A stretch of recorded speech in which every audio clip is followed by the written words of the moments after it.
Hi, this is Stephanie Nobles, reflecting on my class in 6016.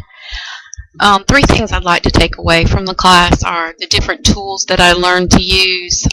This was a very hands-on course, which is the way I learned best, so it worked out really good for me. Just not being afraid to use different tools, to be able to explore them, and to look at just different ways. Some ways were my style, some ways were not. Some things I found would be good for my students and some would not. The videos were very inspiring to me also.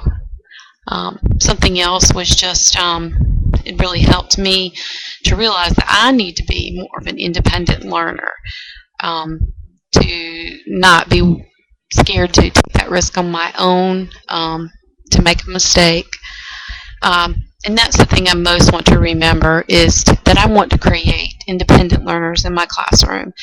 The majority of my students may not go to college. I hope that they do. I would like for them to, and we do speak of that as a goal in my class. But the reality of it is a lot of them will not. I would like them to be independent learners. I want them to be able to pick it up on their own, work it out, and to be successful in life. So that is my goal for my students. The thing that impacted me the most, I think, was the Honda video. I don't know if it's my personality type or what, but I do not like failure. I want to do everything right, and I want to do it right the first time. So the Honda video was eye-opening to me that failure creates success. So it's all right if I fail in the classroom with technology, or it doesn't work this time. It'll work tomorrow. It's all right for it not to work. I'm showing my students how to go to plan B. I'm showing them how to work when things don't work out for them.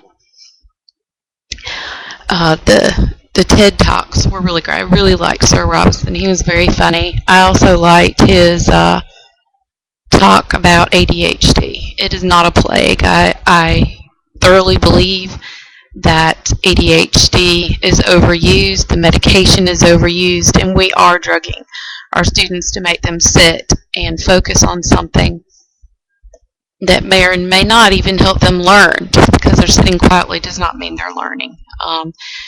I have seen students over-drugged, over-medicated, definitely.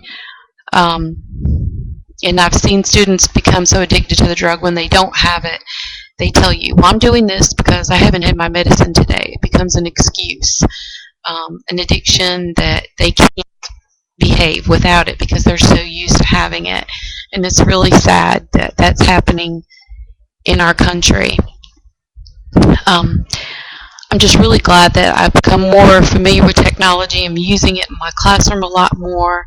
The kids are more engaged. We've put away the pencil, we've put away the paper, and we're having fun and we're learning.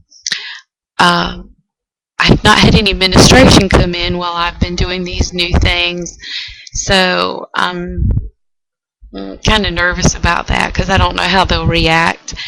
I have had colleagues come to me wanting to know what to do with my students in class when they can't do what the other children are doing, even with the modifications, or it might just be a transition time that's difficult for my students and not for the others.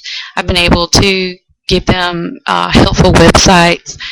That's been really nice to be able to help out in that way. So no matter where my kids are, whether it be in the regular classroom or in the special education classroom, they're getting what they need, and that's the important thing. I'd like to thank Dr. Herr for opening my mind, enlightening me, helping me to see things in a different way, not to be afraid of failure, not to be afraid to use technology even if it messes up. It's okay. We got a plan B. We can go to it. To become familiar with different tools, to become familiar with ways to help my students learn independently. You all have a great afternoon. Thanks.